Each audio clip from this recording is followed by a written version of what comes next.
warahmatullahi wabarakatuh. Innal hamdalillah nahmaduhu wa nasta'inuhu wa nastaghfiruh wa na'udzu billahi min shururi anfusina wa sayyiati a'malina. May yahdihillahu fala mudilla lahu wa may yudlilhu falan tajida lahu waliyan mursyida. Asyhadu an la ilaha illallah wahdahu la syarika lah wa asyhadu anna Muhammadan abduhu wa rasuluh salawatullahi wa salamuhu alaihi wa ala alihi wa sahbihi wa sallama tasliman katsira. Ya ayyuhalladzina amanu taqullaha haqqa tuqatih wa la tamutunna illa wa antum muslimun. Ya ayyuhalladzina amanu taqullaha wa qulu qawlan sadida yuslih lakum a'malakum wa yaghfir lakum dhunubakum wa may yuti'illaha wa rasulahu faqad faza fawzan 'azima. Amma ba'd, fa inna asdaqal hadithi kitabullah wa khairal hadi hadi Muhammadin sallallahu alaihi wasallam wa syarrul umuri muhdatsatuha wa kullu muhdatsatin fi dinillahi bid'ah wa kullu bid'atin dhalalah wa kullu dhalalatin fin nar. Ma'asyiral aba wal ummahat wal ikhwa wal akhawat, kembali kita panjatkan puja-puji syukur kehadirat Allah Subhanahu wa taala atas berbagai limpahan nikmat karunia-Nya. Salawat dan salam kita haturkan kepada Nabi tercinta termulia Muhammad sallallahu alaihi wasallam yang dengan petunjuknya kita merasakan nikmat hidup di dunia ini sebelum nikmat surganya kelak. Mudah-mudahan Allah Subhanahu wa taala menetapkan keislaman, keimanan dan keistiqomahan kita menjalankan agama Allah dan sunnah beliau alaihi salatu wassalam. Jamaah yang dirahmati oleh Allah, masih berkenaan dengan bab pujian. Dari sekian beberapa kesimpulan yang disampaikan pada kesempatan yang lalu, ada satu yang terlewatkan, yaitu ketika kita dipuji orang. Ketika kita dipuji orang, jangan hanya malu tersipu tetapi juga berdoa sebagaimana yang diriwayatkan dari Abu Bakar As-Siddiq radhiyallahu anhu. Ketika beliau itu dipuji orang, ya, dilem, maka beliau memanjatkan doa kepada Allah Subhanahu wa taala, Allahumma ja'alni khairan mimma yadhunnun. Yang pertama, wala tu'akhidzni bima yaqulun. Yang kedua, kemudian selanjutnya, waghfirli amma la ya'lamun. Luar biasa ini. Yang pertama, Allahumma ja'alni khairan mimma yadhunnun. Ya Allah, jadikan aku lebih baik dari yang disangka oleh orang yang memuji ini.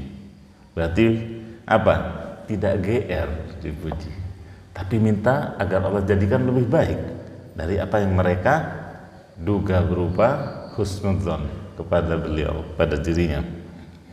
Dan wala tu'akhidzni bima yaqulun. Jangan engkau hukum kalau ada orang yang sebaliknya. Biasanya kalau sudah jadi figur itu pro kontra, ya. Pro kontra. Di mata pecintanya dia bak malaikat, di mata yang kontra, ya, seperti, ya, di luar manusia, di luar manusiawi. Maka dari itu, ya, ini tidak terlewatkan dari beliau. Jangan engkau hukum aku atas apa yang mereka katakan, baik yang memuji karena mengada-ngada ataupun yang karena bagian dari pembenci, grup pembenci. Wala tu'akhidzni bima yaqulun waghfirli amma la ya'lamun. Itu yang ketiga. Dan ampuni aku ya Allah atas hal-hal yang mereka tidak ketahui.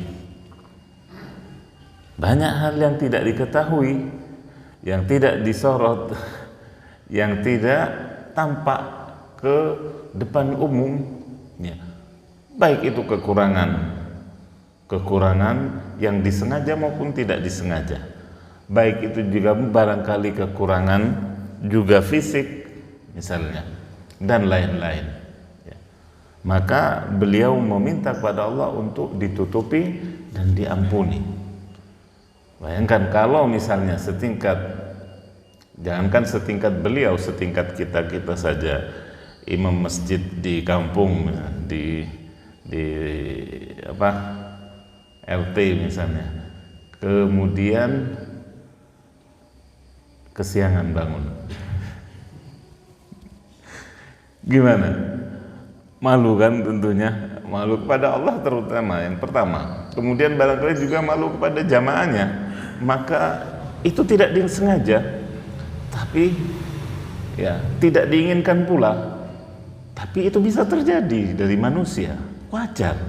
Maka minta ditutupi yang demikian sama Allah, minta ditutupi. Itu contohnya. Maka banyak juga tentunya hal-hal yang ya tidak diketahui oleh orang-orang terhadap orang yang dipuji tadi. Andai dia mengetahuinya, bisa-bisa tidak jadi memujinya, tidak jadi nge-like atau jadi subscribernya. Ya itulah, ya subhanallah, petunjuk. Makanya Rasulullah SAW berpesan kepada kita, alaikum bisunnati wa sunnatil khulafa ar-rasyidin al-mahdiyyin min ba'di. Peganglah oleh kalian sunnahku dan sunnah-sunnah khulafa ar-rasyidin sesudahku. Nah, ini sunnahnya Abu Bakar. Khulafa ar-rasyidin yang pertama dan utama adalah Abu Bakar. Dan doa ini diajarkan oleh beliau radhiyallahu anhu. Nah, jamaah yang dirahmati oleh Allah, itulah tambahan sedikit berkenaan dengan apa yang terlewatkan atau belum tersampaikan pada kesempatan yang lalu. Kemudian kita beralih kepada bab man asna ala sahibihi in kana aminan bihi. Bab tentang orang yang memuji temannya jika ia aman dari hal-hal yang dikhawatirkan, dari hal-hal yang ditakutkan. Karena pada kesempatan yang lalu kita ketahui bagaimana Rasulullah sallallahu alaihi wasallam memberikan peringatan, bahkan menegur keras, celaka engkau telah menggal lehernya, engkau telah mematahkan punggungnya, engkau telah kalimat-kalimat yang sangat keras dalam teguran, dalam hal memuji orang.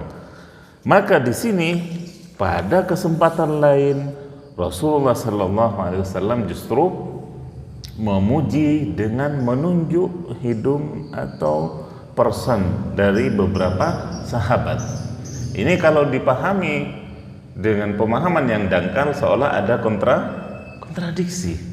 Padahal seperti yang sempat saya nukilkan perkataan Imam Nawawi, bagaimana menggabungkan nas-nas yang demikian sehingga menjadi sesuatu yang mudah dipahami dan tidak ada kontradiksi di dalamnya, justru berkesesuaian. Di sini dari Abu Hurairah radhiyallahu anhu bahwasanya Nabi sallallahu alaihi wasallam bersabda, "Ni'mar rajulu Abu Bakar." Pertama, "Ni'mar rajulu Umar." Kemudian, "Ni'mar rajulu Abu Ubaidah." Ni'mar rajulu Usaid bin Hudayr. Ni'mar rajulu Thabit bin Qais bin Shammas. Ni'mar rajulu Mu'adh bin Amr bin al-Jamuh. Ni'mar rajulu Mu'adh bin Jabal. Qala wa bi'sar rajul fulan, wa bi'sar rajul fulan, hatta adda sab'ah. Ini riwayat yang sangat berguna dan inspiratif untuk kita semua ketika Nabi alaihi salatu wassalam memuji sejumlah sahabatnya, di mana tentunya pujian ini beliau tujukan bukan sembarangan, bukan sehari dua hari kumpul terus Masya Allah karena ditraktir terus. Iya kan? Bukan seperti itu. Rasulullah bergelut berbulan-bulan, bertahun-tahun dengan sahabat-sahabat ini sehingga tahu apa ma'danar rajul. Istilahnya ma'danar rajul kalau dibahasakan itu apa ya? Artinya tahu jeroan nih kalau dengan bahasa Jawa, barangkali seperti itu. Tahu ya. Yang pertama ya, sahabat yang sudah tidak asing lagi bagi kita tentunya, apalagi Ahlus Sunnah wal Jamaah, Abu Bakar As-Siddiq radhiyallahu anhu. Orang dewasa yang pertama memeluk Islam, orang yang selalu membenarkan Rasulullah di saat kaumnya mendustakan, orang yang berkorban dengan harta dan jiwanya untuk Islam. Bahkan beliau juga adalah mertua Rasulullah sallallahu alaihi wasallam. Beliau tidak hanya bermanis lidah, tapi beliau buktikan bagaimana ketika di Gua Hira, bagaimana beliau khawatir akan keselamatan Rasulullah sampai beliau sendiri yang dikatakan dalam riwayat terpatuk ular. Bagaimana ketika hijrah maju mundur ke samping kanan ke samping kiri untuk melindungi Rasulullah, takut-takut ada panah meleset, biar nahri duna nahrika ya Rasulullah, biar leher saya jangan leher engkau wahai Rasulullah. Subhanallah, terbukti. Makanya dikatakan Nabi awali pembukaan pembicaraannya dengan Abu Bakar. Sebaik-baik orang, sebaik-baik lelaki adalah Abu Bakar. Bahkan ketika Rasulullah sallallahu alaihi wasallam memerintahkan para sahabatnya juga umatnya agar tidak isbal, agar tidak menjulurkan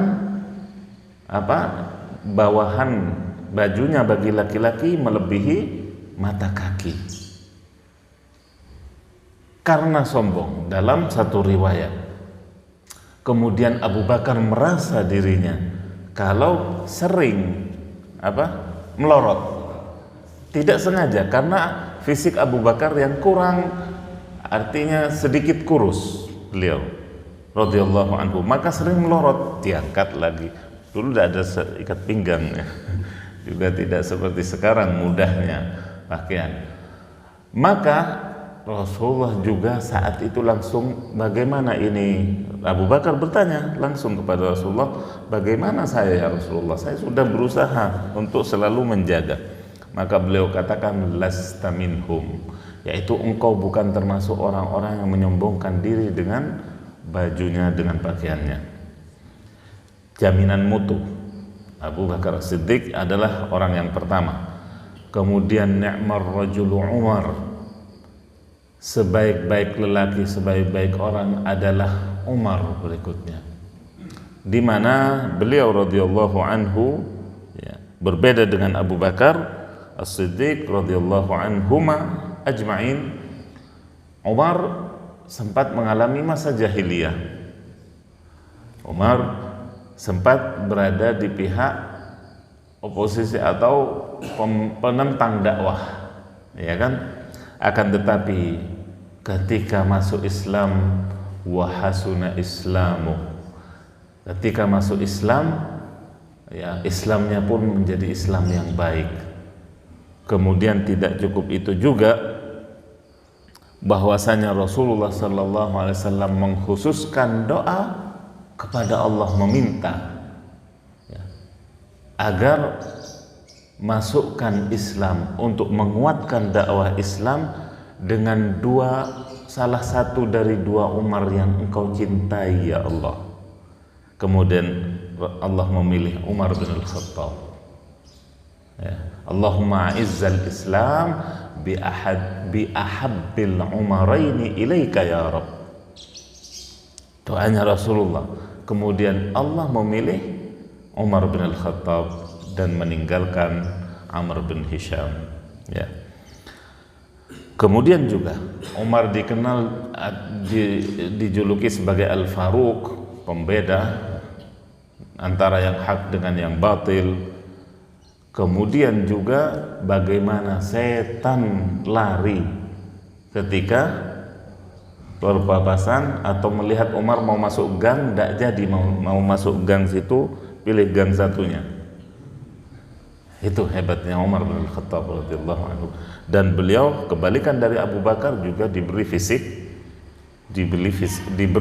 yang luar biasa oleh Allah Subhanahu wa taala, yaitu tinggi besar. Dikatakan kalau naik kuda itu kakinya sampai ke tanah. Bukan naik Honda ya. Bukan naik sepeda motor, tapi naik kuda. Dan kuda-kuda Arab lagi. Berarti posturnya Masya Allah, tinggi besar. Itulah Umar bin Khattab. Dan juga terbukti ketika di akhir hayatnya, seperti yang dikabarkan oleh Rasulullah sallallahu alaihi wasallam,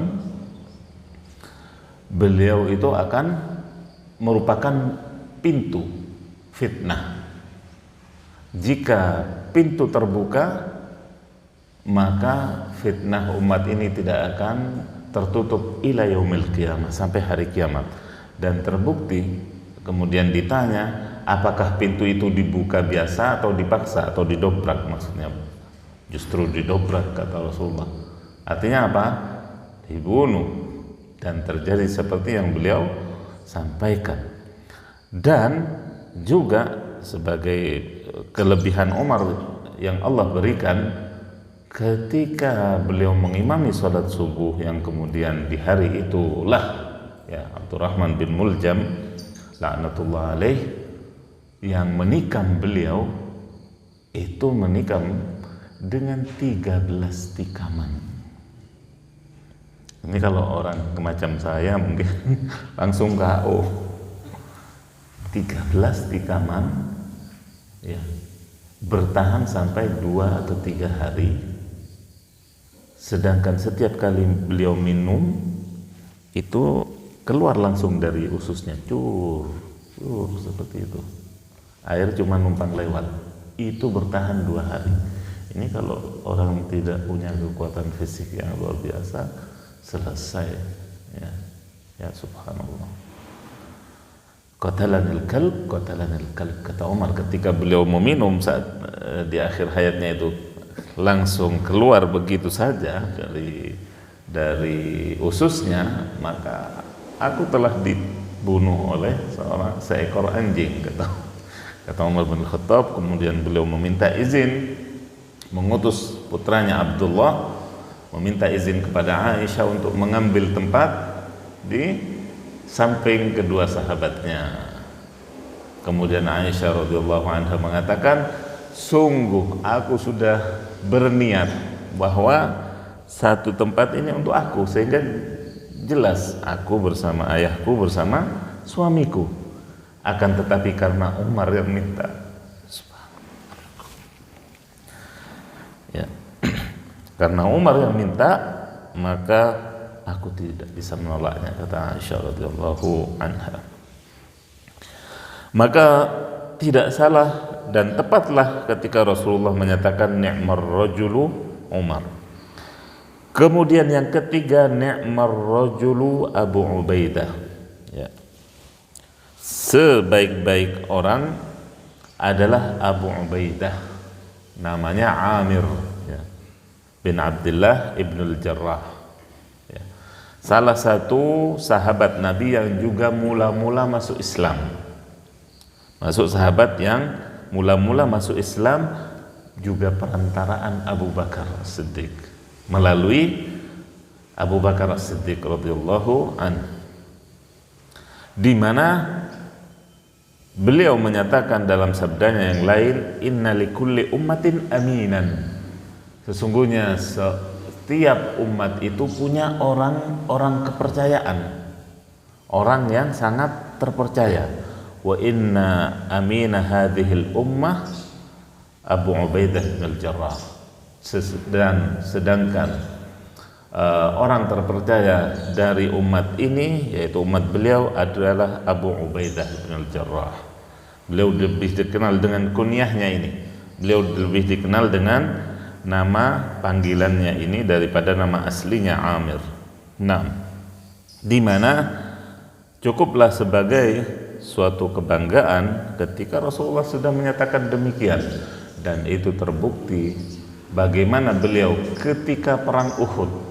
Ketika perang Uhud, Rasulullah juga memakai topi besi, ya, topi penghalang itu yang sampai ke hidungnya seperti ini ya. Tinggal hidungnya ada besinya biasanya.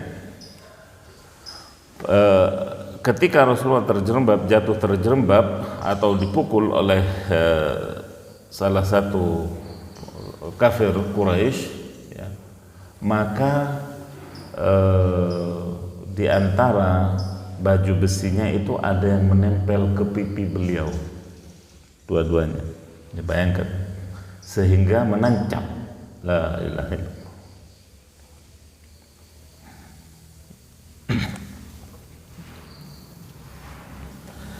Kemudian sahabat yang dekat dengan Rasulullah SAW saat itu berusaha untuk mendekati beliau, ternyata didahului oleh orang yang lari cepat, ya. Tidak ketahuan oleh sahabat tadi, ternyata beliau adalah sahabat Abu Ubaidah ini, dan Abu Ubaidah meminta izin kepada sahabat tadi untuk melepaskan, ya, helm atau pelindung kepala Rasulullah tersebut yang menempel, ya, ke pipi beliau.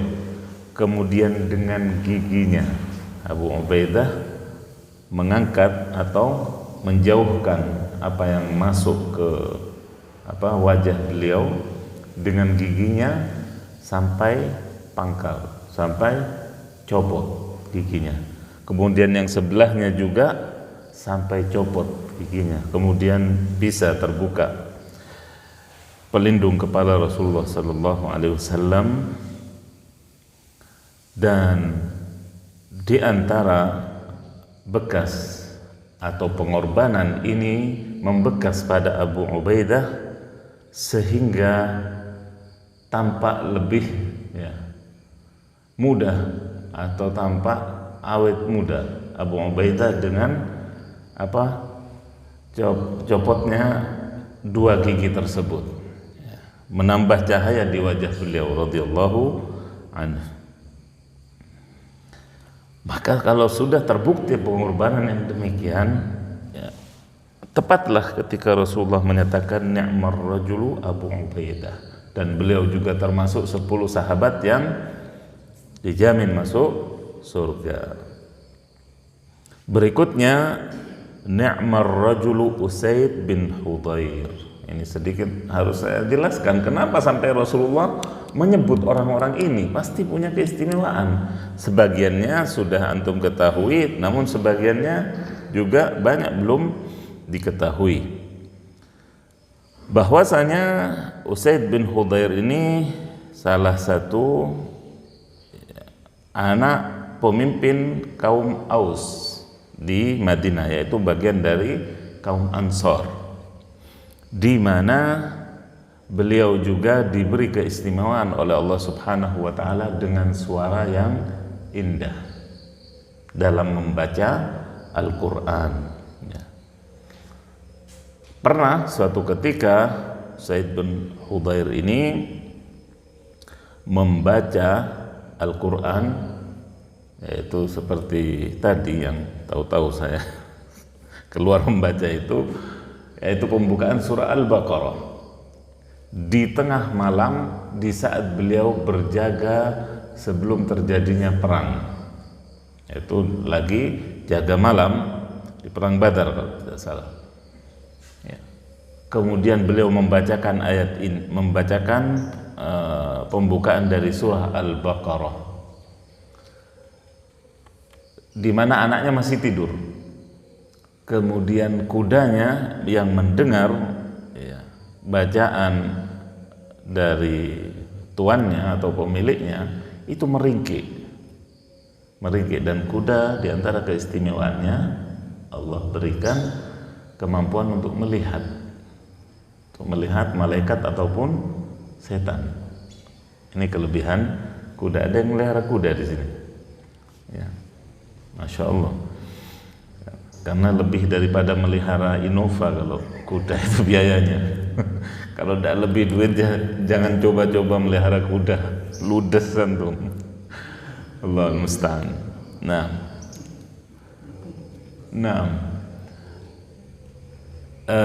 Alhasil kemudian ya terlihat ya cahaya, sekumpulan cahaya berbentuk payung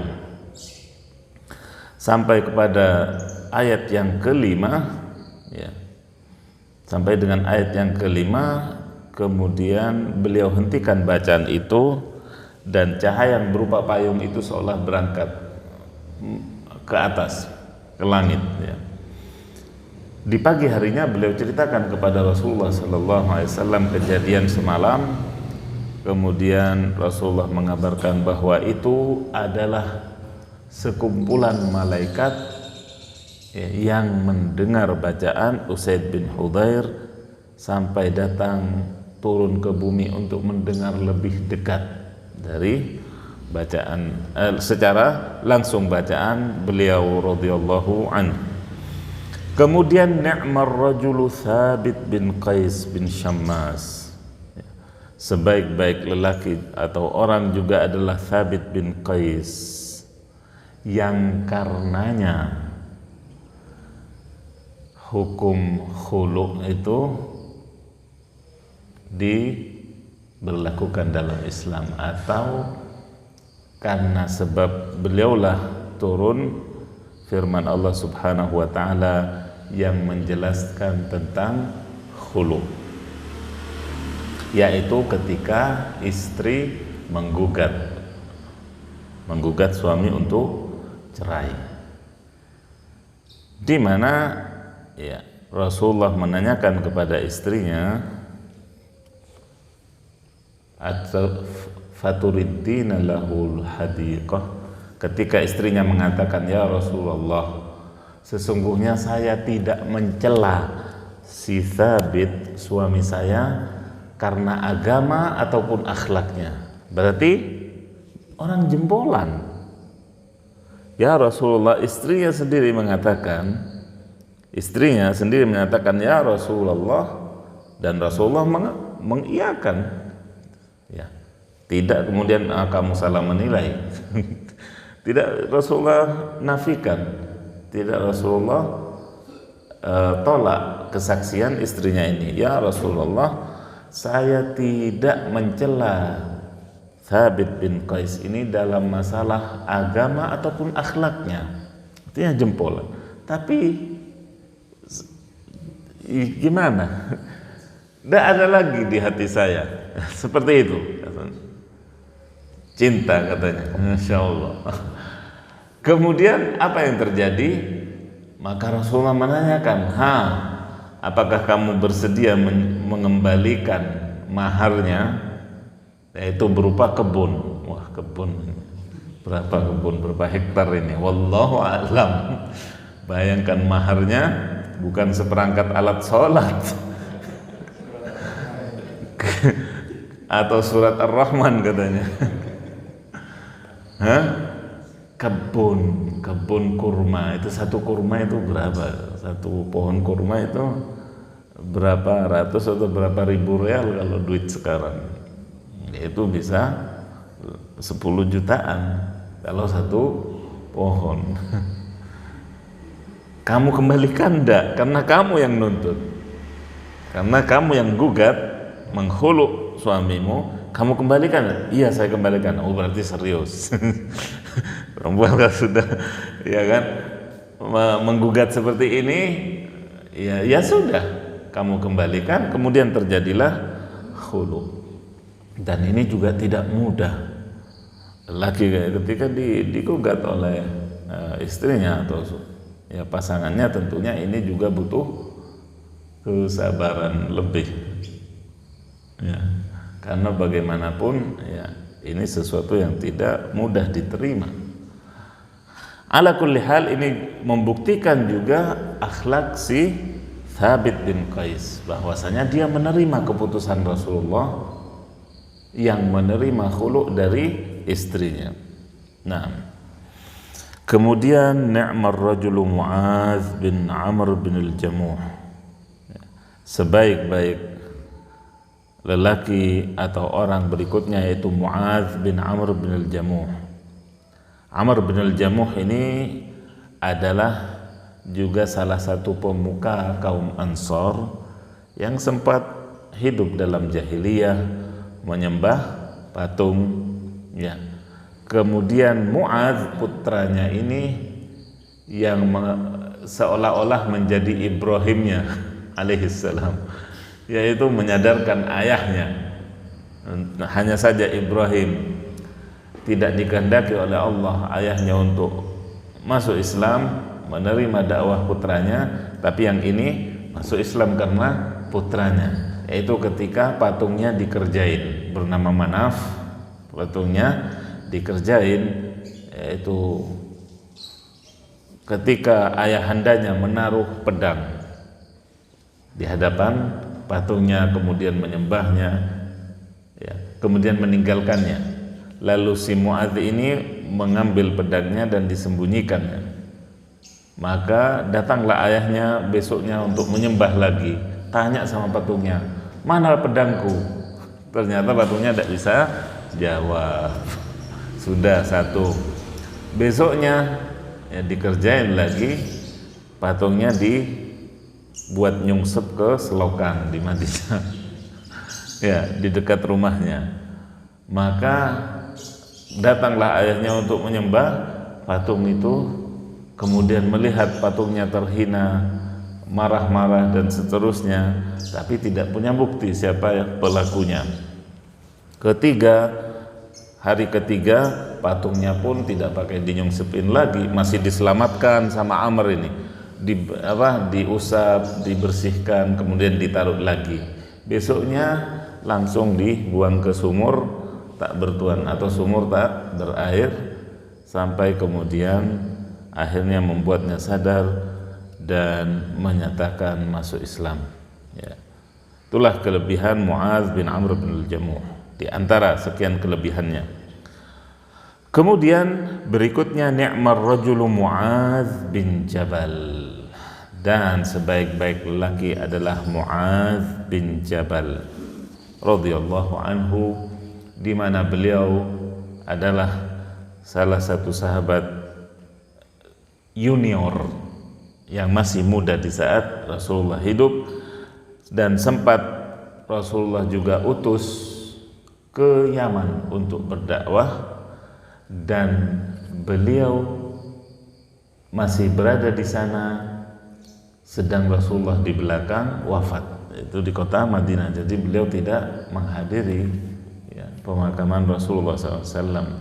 Akan tetapi di antara pujian Rasulullah juga kepada Mu'adz, a'lamun nas atau a'lam ummati bil halali wal haram, yaitu paling tahunya umatku tentang perkara halal dan haram, yaitu Mu'adz bin Jabal, di mana tentunya Rasulullah sallallahu alaihi wasallam tidaklah mengutus utusan sebagai muallim, sebagai guru yang ngajari Al-Quran, yang ngajari ngaji, ya, dalam dakwah Islam, ataupun menyampaikan surat kepada penguasa-penguasa, raja-raja, kecuali orang-orang pilihan, orang-orang yang cerdas, pandai berdiplomasi, juga hasanul manzor, yaitu orang yang cakep. Dikatakan oleh para pakar sejarah berkenaan dengan Mu'adz ini barrakus sanaya, artinya kalau tersenyum itu memikat, giginya kinclong, bukan seperti iklan itu tapi ya iklan sikat gigi atau pasta gigi ya, bukan. Tapi artinya apa? Mu'adz bin Jabal itu orangnya tampan. Nah, kemudian setelah memuji 7 sahabat ini, Rasulullah sebaliknya mencela beberapa orang. Namun bagian dari adab Abu Hurairah radhiyallahu anhu bahwasanya beliau sembunyikan namanya orang-orang yang dicela oleh Rasulullah ini. Entah wallahu alam apa yang diharapkan oleh Abu Hurairah selain tentunya as-sitr. Mungkin statusnya masih sebagai muslim. Makanya Abu Hurairah tutupi aibnya, karena ini aib. Yang kedua, mungkin ada harapan dari Abu Hurairah bahwasanya barangkali di akhir hayatnya berubah, Allah berikan hidayah dan sebagainya. Makanya disebutkan oleh Abu Hurairah, bi'sar rajulu fulan wa bi'sar rajulu fulan, seburuk-buruk orang itu si fulan, si A, seburuk-buruk orang itu si fulan, si Allan, si B. Kemudian menghitungnya sampai 7 orang pula. Jadi 7 orang pilihan, yang jempolan tadi, 7 orang berikutnya yang jempol ke bawah. Namun yang jempol ke bawah karena tidak memberikan banyak maslahat juga diantaranya, selain alasan-alasan tadi juga tidak membawa banyak maslahat, makanya Abu Hurairah tutupi, tidak sebutkan secara belak-belakan. Nah, dan ini juga bagian dari kefakihan atau kepemahaman yang dalam dari sahabat ya, dalam meriwayatkan hadis. Dan Abu Hurairah radhiyallahu anhu juga banyak menyimpan rahasia, bukan hanya orang-orang yang seperti ini. Bahkan banyak juga beberapa hadis yang sengaja beliau sembunyikan berkaitan dengan fitnah sesudah wafatnya Nabi. Sehingga beliau mengatakan, seandainya aku berbicara tentang fitnah ini, kepala ini sudah ada lengket di leher. Sampai seperti itu.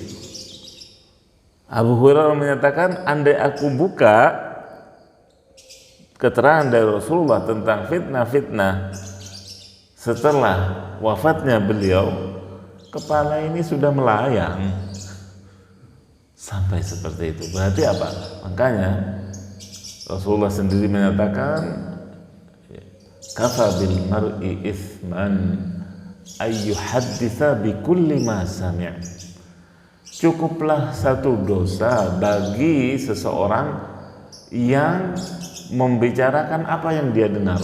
Dengar ini ngomong, dengar ini komentar, dengar ini alangkah sedikit atau banyaknya ini sekarang.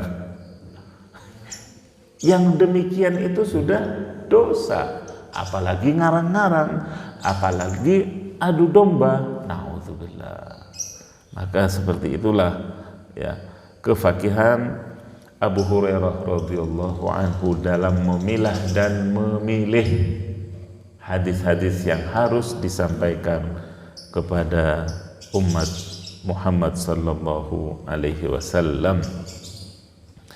Jamaah yang dirahmati oleh Allah, berikutnya bab yuhsa fi wujuhil maddahin. Bab tentang apa? Dilemparkannya debu atau tanah ke muka orang-orang penjilat, dalam tanda kutip orang-orang yang suka memuji. Biasanya yang dipuji ini yang tidak ada padanya pujian tersebut, biasanya orang rakyat jelata atau yang punya kursi. Siapa yang punya kursi ini? Yang duduk di kursi. Maaf. Misalnya kalau yang ngarit ngambil rumput itu ada yang muji, tukang parkir misalnya, ya dipuji-puji pujian, tapi yang ada, masya Allah, ramah sekali. Iya, kita puji, tapi tidak berlebihan. Biasanya, makanya kemudian di sini Rasulullah Sallallahu Alaihi Wasallam keras, ya, ucapan beliau, sabda beliau keras terhadap jenis orang yang demikian, karena umumnya apa? Penjilat, bagian dari kaum munafik, bermuka dua. Iya, sekarang saat berkuasa dipuji, besok dikentuti mungkin, iya kan, dicemooh atau dilecehkan sesudah itu. Karena di sini dari Abi Ma'mar berkata, qama rajulun yusni ala amirin minal umara faja'ala al-miqdadu yahthi fi wajhi turab wa qala amarna Rasulullah sallallahu alaihi wasallam an nahfiya fi wujuhil maddahin turab. Pernah suatu kejadian terjadi di hadapan sahabat Al-Miqdad. Seseorang memuji gubernur dari gubernur yang ada saat itu. Maka Al-Miqdad ini mengambil segenggam tanah, kemudian melemparkan ke muka orang yang memuji tadi. Kemudian beliau berkata, beginilah Rasulullah memerintahkan kami untuk menyumpal. Kalau kita pakai bahasa kita, menyumpal mulut orang-orang pemuji kebatilan, pemuji dengan mengarang-arang, orang-orang yang suka memuji agar disumpal dengan tanah atau debu. Kemudian dari Atha bin Abi Rabah, anna rajulan kana yamdahu rajulan inda ibni Umar faja'ala ibnu Umar yahthu turab nahwa fihi, wa qala Rasulullah sallallahu alaihi wasallam idza ra'aitumul maddahina fahthu fi wujuhihimut turab. Kalau tadi Miqdad yang berbuat, dalam riwayat ini Ibnu Umar, pernah seseorang berdiri memuji seseorang di hadapan Ibnu Umar, lalu Ibnu Umar tidak banyak omong, ngambil tanah segenggam, kemudian dilemparkan ke mulut orang yang muji-muji ini. Lalu beliau mengatakan, Rasulullah Sallallahu Alaihi Wasallam bersabda, bila kalian melihat orang-orang yang suka memuji, maka lemparkanlah ke muka mereka debu. Baik. Siap? Tidak berani. Baik, azan dulu biar tegang. Silahkan azan.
أشهد أن لا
Baik.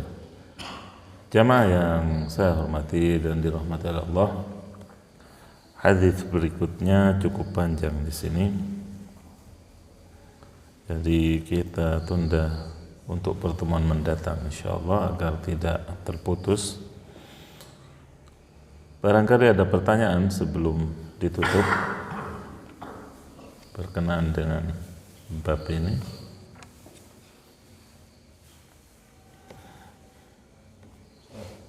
Tafadhal. Mengenai yang melempar debu itu orang yang dipuji atau di saat kita melihat orang yang memuji? Itu orang yang memujinya yang disuruh tutup mulutnya dengan pasir atau dengan abu ya, dengan debu. Nah, orang yang memujinya bukan orang yang dipuji. Yang lempar pasirnya itu orang yang dipujinya atau di saat kita yang melihat orang yang memuji? Kalau kita melihat orang yang memuji tidak pada tempatnya, nah, atau mengarang-arang, ya.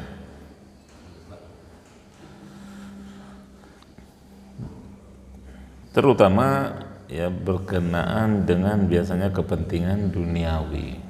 Pujian-pujian yang dikarang dan diada-ada itu berkenaan dengan kepentingan duniawi. Nah, Allah musta'an.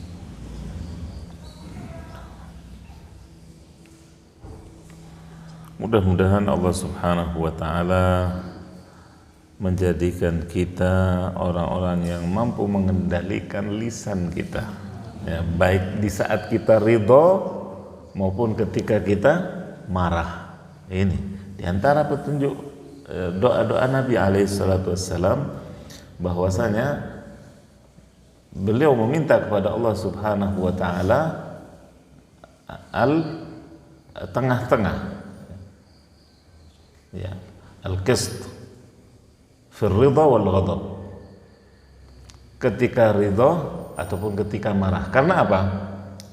Kebanyakan manusia ketika ridha dia akan memuji setinggi langit, tapi ketika marah dia akan menghempaskan ke 7 lapis bumi yang paling bawah ketika marah, ya kan?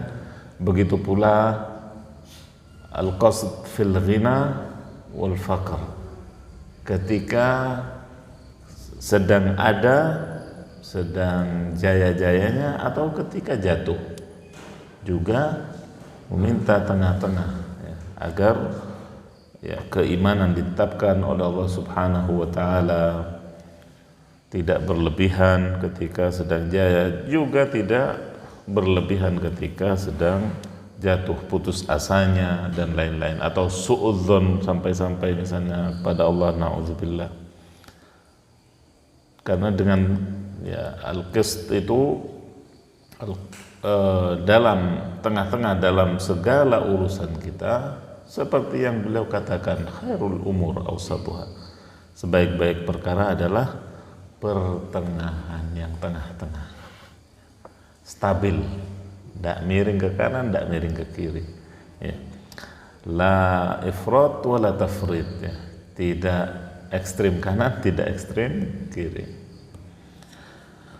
Demikian yang bisa saya sampaikan pada kesempatan kali ini. Mudah-mudahan bermanfaat untuk saya pribadi, juga para pendengar antum sekalian.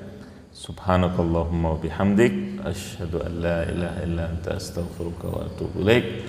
Assalamualaikum warahmatullahi wabarakatuh.